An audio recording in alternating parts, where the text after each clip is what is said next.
윤호중 민주당 원내대표가 현충원을 방문한 자리에서 박원순, 오거돈 전 시장의 성비위 피해자에게 사과의 입장을 밝혀서 논란이 일었습니다. 네, 차기 지도부 선출을 앞둔 국민의힘 내부에서는 사면론 파장이 계속되고 있는데요.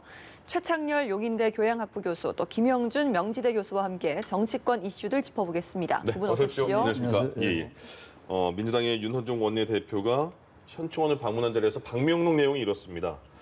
선열들이시여 국민들이시여 피해자님이여 진심으로 사과드립니다. 민심을 받들어 민생을 살피겠습니다.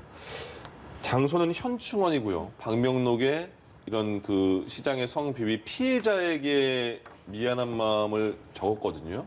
어떻게 보셨어요? 그리고 피해자님이요라고 얘기했는데 무엇에 대한 피해자라고 적시가 안 돼 있어요. 네. 단지 지금 말씀하신 것처럼 그렇게 우리가 이제 추론하는 거죠. 예.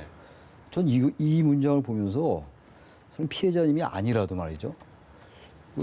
진정성이 없게 느껴져요. 문장 자체가.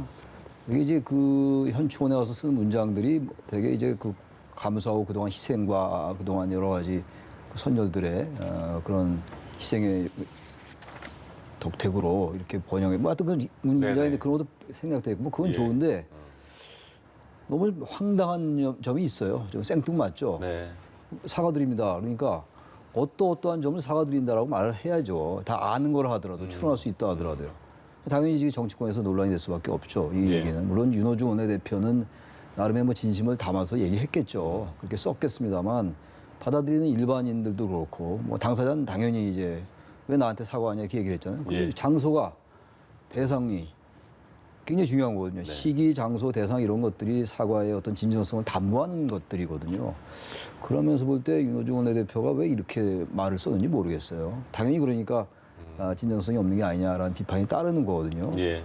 윤 원내대표가 뭐 그런 말이 생각이 아니었다 하더라도 대단히 상식적이지 않고 또 피해자의 마음을 두 번 울리는 거다라는 생각이 듭니다. 네. 김 교수님은 어떻게 보셨어요? 글쎄요, 이거 이 표현을 쓰면 모르지만은 이 자다가 봉창 뜯는 소리를 하고 있는 게 아니냐.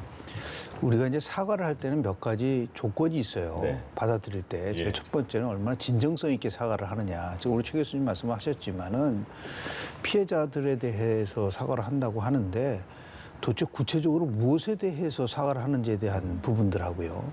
두 번째는 나름대로 아주 굉장히 국민들이 절실하게 요구하는 시점에 사과를 해야 되죠. 지금 피해자들이 피해를 당한 지가 언제 됐죠? 네. 그러니까 이게 지금 2015년도 메르스 사태가 터졌을 때 당시에 삼성 이재용 부회장의 사과가 굉장히 사과의 정석이에요. 그 당시에 많은 국민들이 굉장히 불안해하고 삼성병원이 뚫렸다고 얘기했을 때 그때 이 회장 부회장이 구체적으로 무엇이 잘못됐는지를 정확하게 사과를 했고 그다음에 대안을 제시한 거예요. 앞으로 이제 이 메르스 사태 같은 이런 전염병 문제가 나왔을 때 우리 삼성병원은 어떻게 하겠다는 걸 얘기를 했거든요. 단순하게 뭐 구체적으로 무슨 뭐 피해자님이시오 뭐라고 얘기하지는 말고 법무부 장관이면 법무부 장관답게 무엇이 문제고 그동안 이 문제와 관련돼서 예를 들어서 이게 지금 처리가 어떻게 되고 있는지 수사가 어떻게 됐는지 전혀 지금 진척이 없잖아요. 그런 부분에 대해서 얘기를 해야지 법무부 장관으로서의 나름대로의 위상이라든지 그렇게 맞는 것이지 저렇게 뜬금없이 가서 원내대표 말씀하시는 거죠? 그렇죠. 예. 예, 그러니까 이런 부분 속에서 도저히 제가 볼 때는 지금 그 민주당에 있는 분들이 좀 뭔가 착각을 하고 있는 것 같아요. 그리고 사과를 위한 사과를 하니까 네. 아유 많은 분들이 이거 좀 잘못되고 또 한참 잘못된 길을 가고 있지 않는가라고 해서 사과를 하려면 좀 제대로 하고 예. 그리고 앞으로 어떻게 무엇을 잘못 고칠 것인지에 대해서 얘기를 해야지 사과가 되는 것이 아닌가라는 생각을 좀 합니다. 그래서 그 박원순 전 시장에게 피해를 입은 여성은 변호사를 통해서 입장을 밝혔고요. 그리고 오거돈 전 시장 때문에 피해를 입은 여성은 직접 진짜 언급했습니다. 본인은 순국 선열이 아닌데 왜 현충원에서 사과를 하냐. 너무나 모욕적이다. 제발 좀 그만 좀 괴롭히라. 이렇게 말을 했어요. 이게 얼마 전에 오세훈 서울시장이 그 피해자에게 사과한 거에 대해서는 민주당의 이수진 의원도 굉장히 진정성 있고 책임 있는 사과로 보인다고 평가를 했거든요. 그거랑 좀 비교가 돼서 더 이렇게 보이는 건지 아니면 정치인들의 사과는 이렇게 받아들이기가 쉽지 않은지 궁금합니다. 아니요, 뭐 저도 말씀드렸고 우리 김 교수님도 말씀했습니다만 뭐 정치인이다 아니다를 따질 필요가 없어요. 예. 사과라는 건 다 보편적인 겁니다. 어떤 진정성을 가지고 그렇게 느낀 것에 대해서 상대방이 사과로 받아들이게끔 하는 게 사과예요. 내가 아무리 사과를 했다 하더라도 상대방이 저건 사과가 아닌데 라고 받아들이면 그게 굳이 이른바 말하면 피해자 중심주의가 될 수 있는 거거든요. 네. 사과는 어쨌든 그쪽에서 느끼기에 피해자가 느끼기에 정말 그 마음을 담아서 사과를 하는구나라고 느껴져야 되잖아요. 예. 그리고 누가 봐도 이 부분은 제가 아까도 윤 원내대표의 어떤 마음을 이해할 수 있다 손 치더라도 100번 양보해서 이런 사과를 받아들일 당사자가 어디 있겠어요. 아무런 거두절미도 아니고 앞뒤 다 자르고 그리고 얘기를 하는데 누가 어느 피해자인지도 모르잖아요, 사실은. 예. 그 어떤 보니까 뭐 댓글인가 누구 얘기 또 보니까 그런 순국소녀 그 유족들이 피해자인 거냐라고 비꼬는 그 글도 있더라고요. 물론 네. 이제 일부의 댓글이지만 그러니까 이런 사과는 너무 성급하게 했던 것 같고 그 현충원에서 할 사과가 아니죠. 그 부분하고 현충원하고 무슨 관련이 전혀 관련이 없는 거잖아요.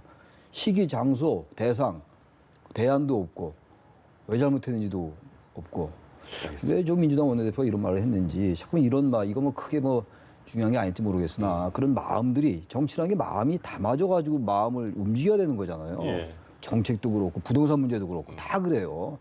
이러다 보니까 정치인이 너무 자신들의 정치적 이해관계에 너무 이제 집착하는 게 아니냐라는 이 국민들의 불신이 있는 거거든요. 참으로 부적절한 저는 사과였다라고 생각을 합니다. 예. 네. 알겠습니다. 차기 지도부 선출을 앞둔 국민의힘 이야기를 좀 해보면요. 두 전직 대통령 사면론 파장이 계속해서 좀 일고 있습니다. 아무래도 이 시점에서 나오는 사면론이다 보니까 사실 뭐 당 내부에서는 강경 보수 색채로 돌아가는 것 아니냐, 뭐 도로 한국당으로 돌아가는 것이냐라는 내용이 나오는데 분석이 좀 궁금합니다. 실제로 보면 이제 뭐 당권 경쟁을 하고 있는 상황이고 또 원내대표 경선을 하고 있다 보니까 지금 이제 영남 의원들도 많고 그리고 더 나아가서 당원이 70%의 참여를 하게 되는 선거다 보니까 네. 나름대로 영남 보수층을 향한 메시지를 던진다고 좀 보는데요.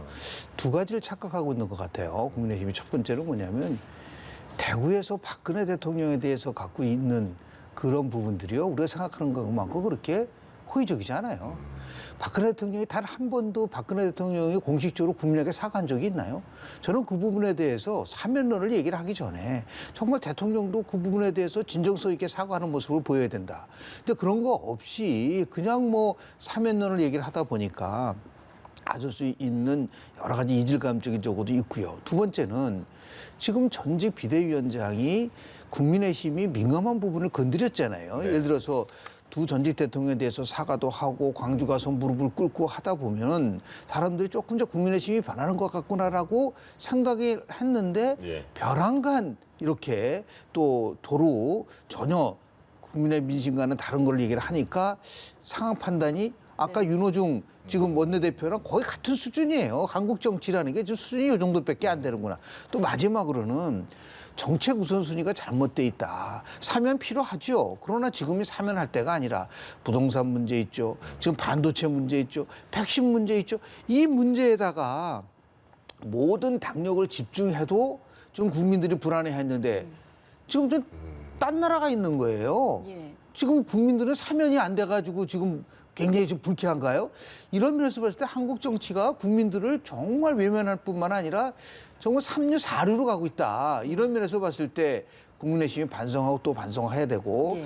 또 잘못하면은 이게 이거 국민의힘이 굉장히 뭐 지방 재보궐선거에서 이기더니 오만해져가지고 또 다시 한번 회초리를 좀 들어야겠는데 그런 스스로 매를 벌고 있다고 하는 생각이 좀 들어서 예. 빨리 민생에다가 좀 집중을 좀 했으면 좋겠다는 말씀 좀 드리고 싶습니다. 그러니까 첫 번째는 영남 지역 지지세를 위한 좀 잘못된 오판이었고 네네. 두 번째가 이제 김종인 전 비대위원장 지우기에 나서 오판이었고 세 번째가 민생 파악 자체가 좀 잘못됐다라는 말씀인 것 같은데 글쎄요 교수님께서 동의를 하시는지요? 당연히 동의할 수밖에 없죠. 동의하죠. 도로 새누리당이란 말이 나올 수밖에 없어요. 이렇게 되면 제가 보기에는 이게 서병수 의원이 탄핵에 대해서 잘못됐다라는 취지의 얘기를 했거든요. 예. 탄핵 자체. 탄핵 자체가 잘못됐다는 예. 거 아니에요? 그러니까 단순히 사면하는 것하고 또 다른 얘기거든요. 전 서병수 의원이 그런 걸 모를 리가 없을 거라고 생각합니다. 네. 다들 아시겠습니다만 탄핵이라는 건 헌법 절차에 따라서 적법하게 진행된 거예요. 그리고 온 국민이 사실 촛불 집회를 그렇게 오랜 기간 열었고 말이죠. 이제 와서 탄핵이 잘못됐다면 그건 국민의 뜻 그리고 헌정 민주주의 자체를 부정할 수가 있는 겁니다. 부정할 수 있는 것처럼 비칠 수 있어요. 근데 그 다음 날 또 이제 박형준 시장이 부산시장이 문재인 대통령을 만나서 그 사면을 건의했어요. 그 부분도 그 전날 그 서병수 의원이 탄핵 불복론을 얘기했는데 불복론으로 비치는 거죠. 네. 그렇게 비칠 수 있는 얘기를 했는데 또 사면을 얘기하고 사면 일단 당사자들의 그 반성이 전제돼야 돼요. 예. 그러나 뭐 반성을 안 한다고 끝까지 뭐 그렇게 할 수는 없는 것도 현실입니다. 별로 그렇게 반성하실 것 같지 않은데 두 분 다 이명박 박근혜 전 대통령들. 근데 아무튼 사면을 하려면요 국민적인 공감대가 이루어져야 돼요. 법률적인 문제도 법률적인 문제입니다만 그럼 대통령의 고유 권한이 할 수 있죠. 예. 특별 사면이니까 국회 동의가 필요 없는 거니까. 근데 적어도 사면을 통해서 국민의 통합이 이루어질 것이냐. 사면 얘기가 나오면 여권 내에서도 분란이 있을 것이고 야권 내에서도 분란이 있을 것 같아요. 지난번 이낙연 전 대표가 사면론 얘기해서 여권 내에서도 여러 가지 논란이 좀 있었잖아요. 통합에 반대로 하는 거 적어도 현 시점에서는 이런 부분들이 좀 뭔가 이게 성숙돼 가지고 국민들이 볼 때 아무리 사과와 반성을 하지 않았다 하더라도 당사자들이 사면할 때 됐다라는 나름의 어떤 민주주의라는 건 그게 무슨 그 적법하냐 아니냐 적실성이 있냐 없냐 떠나가지고 국민이 그렇게 합의하면 되는 게 민주주의거든요. 예.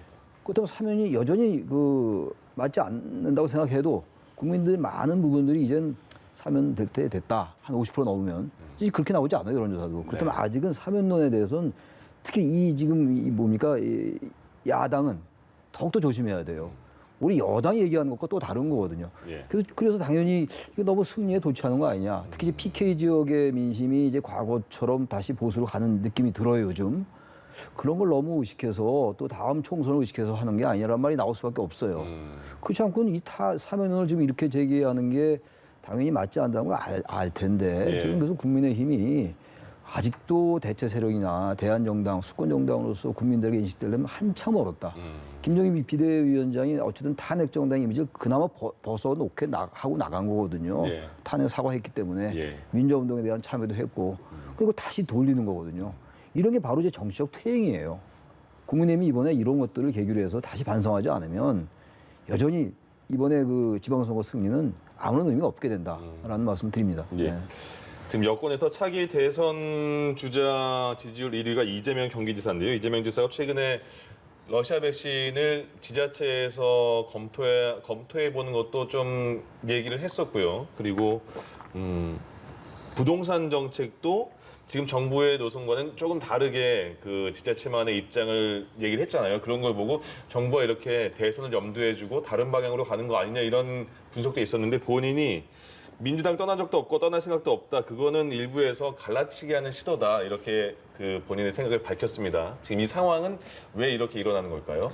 백신과 관련돼서 지금 이재명 지사가 얘기하는 러시아 백신제에 대한 도입 문제는 굉장히 네. 부적절하다. 왜냐하면요. 지금 대통령이 작년 12월에 모더나 CEO랑 직접 통화를 했잖아요. 예. 그러면서 4천만 회분에 대해서 5월 달까지는 도입을 한다고 얘기를 했고 그것을 바탕으로 해서 7,900만 회가 백신 도입이 지금 예정이 돼 있다고 얘기를 하고 있는데 문제는 체결한 거하고 도입한 건 다르잖아요. 그래서 좀 11월까지 집단 면역이 될 수 있느냐 없느냐가 굉장히 큰 관건인데 그렇다고 한다면 그 부분에 대해서 왜 이게 이루어지고 있지 않는지에 대해서 좀 더 구체적으로 국민들을 설득할 생각을 해야지. 뜬금없이 벼랑간 뭐 러시아제 백신 얘기하고 중국제 얘기를 하다 보니까 아니 매일매일 달라요. 정부 얘기가. 그러다 보니까 국민들에게 혼신을 더 줄 뿐만 아니라 결국 이것이 레임덕이 시작됐구나. 정부가 저렇게 얘기를 하고 경기도지사는 경기도지사로 얘기를 하고 부동산 문제와 관련된 그러면서 본인은 당연히 당을 떠나지 않겠죠. 그러나 결국은 현재 권력하고 미래 권력하고 충돌하는 시점이 왔고 그리고 결국 미래 권력은 끊임없이 현재 권력과 차별할 수밖에 없게 돼 있어요. 네. 왜냐하면 본인의 지지가 압도적으로 높다든지 아니면 여권의 지지도가 높다든지 대통령의 국정운영의 지도가 굉장히 높으면 저런 말 안 나옵니다. 그러니까 거꾸로 얘기하면은 완전히 레임덕의 긴 터널 속으로 들어가다 보니까 이재명 지사 입장에서 봤을 때는 자기도 향후의 입지를 생각할 수밖에 없는 입장이다 보니까 부동산 문제와 관련돼서 자기 입장을 얘기할 수밖에 없는 거고. 그런데 문제는 뭐냐면 경기도지사가 부동산과 관련돼서 할 수 있는 권한이라든지 책임이 얼마나 있겠습니까? 이거는 결국은 당정청이 지금 이제 그래서 저는 김부겸 국무총리 내정자가 부동산과 관련돼서 원칙은 흔들릴 수는 없지만 세부적인 거는 조정이 필요하다는 얘기를 했고 또 본인이 쓴 책 속에서는 뭐라고 했냐면 투기와의 전쟁이 잘못된 것 같다. 특정한 지역을 핀셋 규제를 한 거는 잘못했다고 본인이 얘기를 했다고 한다면 지금이 어차피 이제 청문회를 앞두니까 조심스럽지만 네. 이 문제는 그냥 경기도지사 차원의 문제가 아니라 백신, 부동산, 반도체, 패권 이런 부분에 관련돼서는 이제는 정말 정치권이 집중을 해서 국민들을 안심시킬 수 있는 부분들이 있고요. 아까 사면론과 관련돼서 잠깐 말씀 좀 네네. 드리면 국민적 공감대가 있어야지 사면을 한다는 거는 그거는 제가 볼 때는 잘못된 판단이에요. 대통령이 정책 결단을 하는 겁니다. 고도의 정책 결단을 해서 필요하다면 대통령이 두 전직대표 사면도 하고 이재용 예를 들어서 부회장도 사면을 해서 여하튼 간에 이 긴급 위기 상황을 돌파하겠다라는 것이 대통령으로서의 그런 나름대로의 그런 그 정치력이지 모든 것을 국민적 공감 그러면 전두환 노태우는 국민적 공감대가 있어서 사면했습니까? 그렇지 않아요. 예. 그래서 지금이 시점이 필요하다면은 대통령이 결단을 해서 백신 문제도 풀고 반도체 문제도 풀고 그리고 경제 문제도 풀어야 되지 않겠는가라는 생각을 좀 조심스럽게 개진합니다. 예. 다시 이재명 지사가 정부와 좀 차별화된 노선을 가는 거 아니냐에 대한 평가에 대해서는 어떻게 보세요? 차별화하는 게 정상적인 거예요. 네. 정부 정책이 지금 백신 문제라든지 백신 접종 문제도 그렇고 부동산 문제도 그렇고 이 뭐냐 선거라는 것, 민주주의라는 거는 선거에서 나타나는 민의를 따르는 게 민주주의입니다. 제가 아까 말씀드린 것처럼 어떤 전문가나 엘리트가 하는 게 민주주의가 아니에요. 그 민주주의가 사실은 어떤 면에서 볼 때 그 한계일 수 있죠. 그래서 이제 아리스토텔레스 같은 경우 중국 정치를 얘기했던 건데 아무튼 간에 지금 이 부동산 문제도 그렇고 백신 접종도 불안감이 있는 게 사실 아니겠어요? 11월에 집단 면역이 된다는데 많은 국민들은 이렇게 과연 해서 확보하기가 좀 어려운 게 사실 아니에요. 예. 미국에서도 지금 자국에 더 접종하겠다는 거 아니에요? 그렇다면 뭔가 불안함이 있단 말이죠. 그렇다면 경기도지사 이기 전에 이미 대선 주자예요. 정치에 이미 이제 그 당내 그 중앙 정치 깊숙이 들어와 있는 게 현실이거든요. 경기도지사니까 경기도 정치만 얘기하라? 그게 현실이 아니잖아요, 지금. 네. 그 부동산 문제, 백신 문제 다 경기도에 관련된 문제일 수 있어요. 그 뭐 경기도지사뿐만이 아니라 모든 단체에 얘기할 수 있는 거기 때문에 백신 문제에 대해서 도입을 검토하겠다라고 문재인 대통령이 얘기를 했잖아요. 그리고 그 전에 이제 청와대 건의하겠다는 얘기도 한 적이 있어요. 예. 며칠 전에. 예. 그래서 청와대가 그걸 긍정적으로 본 것이기 때문에 이걸 너무 지나치게 현실이긴 하더라도 정치공학적으로 대선 주자니까 지금 지지율이 떨어지기 때문에 차별화를 한다라고 보는 건 과거 지나치게 도시적인 시각일 수 있다는 것이기 때문에 이재명 지사의 저는 이런 건이 의미 있다고 봐요. 네. 그리고 이 내부에서 진영내에서 당정청이 원보이스를 낸다는데 너무 다른 메시지를 내면 안 되겠죠. 혼선이 오겠습니다만 다른 이걸 얘기하면서 조금씩 모아갈 수 있는 것이기 때문에 너무 그렇게 과도하게 부정적으로 볼 건 아니다. 저는 이재명 지사의 그 백신 관련 뭐 검토라든지 그리고 부동산 문제 같은 거 저는 의미 있다고 봅니다. 예. 국민의힘 원내대표 경선 이야기를 좀 넘어가도록 하겠습니다. 네. 윤석열 전 총장에 대한 후보들 간의 입장차가 좀 느껴지는데요. 뭐 권성동 후보 같은 경우는 이제 윤 총장이 정무 감각이 있다면 입당을 해야 한다. 제3지대에 머물지 않을 것이다라는 의견이었고 김기현 후보는 배척은 아니지만 따로 영입 전력을 쓰진 않을 것이다. 뭐 유희동 의원은 윤석열 연입보다 더 중요한 게 국민의 삶이다. 또 김태흠 의원은 정치 선언도 안 했는데 언급하는 건 부적절하다. 약간의 온도차는 느껴지거든요. 어떻게 들으셨습니까? 윤석열 전 총장과 관련돼서 뭐 당대표가 얘기하는 부분하고 원내대표가 얘기하는 부분은 조금 좀 무게감이 다를 수도 좀 있을 거라고 좀 봐요. 네. 그래서 뭐 지금 권성동 의원과 이제 김기현 의원이 이제 양강 구도를 이루고 있다는 게 이제 보통 많이 네. 얘기하는 거가 있기 때문에 본인도 향후 정치 일정과 관련돼서는 충분히 얘기할 수 있을 거라고 좀 보는데요. 제가 조금 전에 말씀드린 것처럼 원내대표 경선 정도면요. 향후에 원내 총괄하는 사령탑이라고 한다면 국민의힘이 앞으로 남은 1년 동안 어떠한 법안, 어떠한 정책에 대해서 특히 민생과 관련돼서 과감하게 이 부분에 대해서는 여당과 협조할 의미가 있다. 예. 부동산 관련돼서도 정말 우리가 협조할 건 협조하겠다. 저는 그게 맞는 것 같아요.